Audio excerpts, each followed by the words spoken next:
So hello guys, আজ চলে এলাম নতুন একটা ইন্টারেস্টিং ভিডিও নিতে। আর এই ভিডিওটা রইলো শুধুমাত্র তোমাদের জন্য, সম্পূর্ণ তোমরা ভিডিওটা দেখতে থাকো। আর এখন তোমরা বাড়ির ভিতরেই কাপড় মিলতে পারবে, কারণটা তোমরা দেখে নাও। তো চলো ভিডিওটা শুরু করা যাক।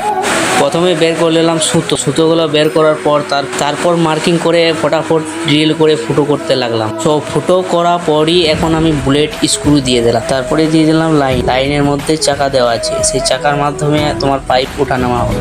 সেই লাইন দেওয়ার পর এখন স্ক্রুগুলো ফটাফট মেনে নেবো। স্ক্রু মারার পর এই ওয়ালে একটা ব্লক লাগিয়ে দেন। দুটো কমপ্লিট হয়ে গেল লাগানো। এখন চলো পাইপগুলো লাগানোর আগে আমরা সুতোটা পরিয়ে নেবো। সুতো পরিয়ে সুতো পরানোর পর এখন আমরা লাগিয়ে নেবো ফটাফট পাইপের লকগুলো। তো এখন আমরা শুধুমাত্র একটা পাইপ এখন লাগিয়ে নিলাম।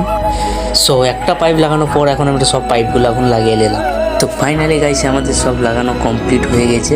তো এখন তোমরা দেখে নাও যে কিভাবে কাপড় মিলবে। তো প্রথমে পাইপগুলো তোমরা আগে নামিয়ে নেবে, তারপর পাইপটার উপরে তোমরা কাপড়টা এখন মিলে দেবে।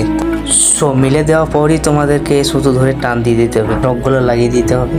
লকগুলো লাগানোর পরে এইভাবে তোমাদের ফাইনালি লুকটা দেখাবে। তো ফাইনালি লুকটা দেখে নাও, ওপরে তোমাদের কাপড় আরাম শুকাবে। সো আজকে ভিডিওটা দেখে কেমন লাগলো অবশ্যই লাইক কমেন্ট করে জানাবে। তো ভালো লাগলে অবশ্যই ফলো করে পাশে থাকবে। তো আবার দেখা হচ্ছে নেক্সট ভিডিওতে। চলো।